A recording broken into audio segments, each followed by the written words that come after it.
নেতাদের মনোবল বাড়াতে হবে, তাই নিয়ে যাওয়া হয়েছিল ইনফ্লুয়েন্সারদের, নিয়ে যাওয়া হয়েছিল ইউটিউবারদের, আর তাদের মুখ থেকে শোনা গেল শাসক দল তৃণমূল কংগ্রেসের প্রশংসা। এমনিতেই বিজেপির অন্দরে ঘটনার ঘনঘটার শেষ কিন্তু নেই। তার আগে 2026 বিধানসভা নির্বাচনে একদিকে যখন চাপে রয়েছেন বঙ্গ বিজেপির নেতারা, তখন এই ইনফ্লুয়েন্সার বা ইউটিউবারদের আনার প্রয়োজনীয়তা পড়ল কেন তা নিয়ে দলের একাংশের মধ্যেই কিন্তু প্রশ্ন উঠছে। সামনেই 2026 বিধানসভা নির্বাচন।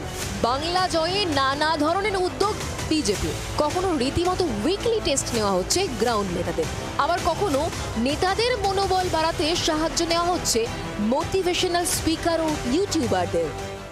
এবার দলের কর্মী এমনকি নেতৃত্বকেও মোটিভেট করার জন্য মোটিভেশনাল স্পিকারের ওপর ভরসা করছে গেরুয়া শিবির। মোটিভেশনাল স্পিকার তিনি এসে ক্লাস নিলেন, তিনি মোটিভেট করলেন। এখানেই শেষ নয়, কাহিনীতে আরও টুইস্ট, কারণ যে মোটিভেশনাল স্পিকার ও ইউটিউবারদের হাজির করানো হয়েছিল নেতাদের সামনে, তাদের মুখে নাকি তৃণমূলের কৌশলের প্রশংসা, যা নিয়ে এখন দায় ঠেলাঠেলি শুরু হয়েছে বঙ্গ বিজেপির অন্দরে।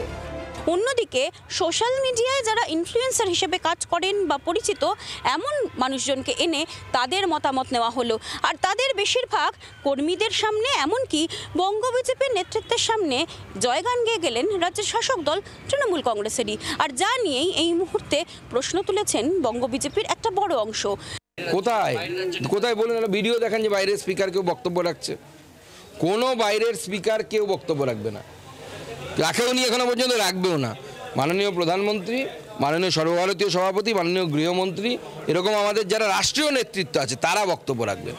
যে কোন ইউটিউবার সন্ধেবেলায় বসে ইউটিউবে বাণী ঝাড়েন আর কার 1 লক্ষর বেশি সাবস্ক্রাইবার আছে তাদের জোগাড় করো, বেশি করে টাকা পয়সা দাও, আর শুধু যেন বিজেপি বন্দনা এবং তৃণমূলকে যেন তারা গালাগালি করে। কর্মীদের মোটিভেট করতে বা নেতৃত্বকে মোটিভেট করতে পারস্পরিক তাহলে কি বিশ্বাসযোগ্যতার অভাব হচ্ছে? কেন্দ্রীয় নেতৃত্ব হোক বা নিচুতলার কর্মী একে অপরকে কি তাহলে ভরসা করতে পারছেন না? তাহলে দলকে উজ্জীবিত করতে কেন বাইরে থেকে লোক আনা? অন্য অংশ আবার বলছেন সময়ের পরিপ্রেক্ষিতে সবটারই প্রয়োজন রয়েছে। জি 24 ঘন্টার জন্য ক্যামেরায় তরুণের সঙ্গে মৌমিতা চক্রবর্তী, কলকাতা। বাংলার আওয়াজ, বাঙালির আবেগ, জি 24 ঘন্টা।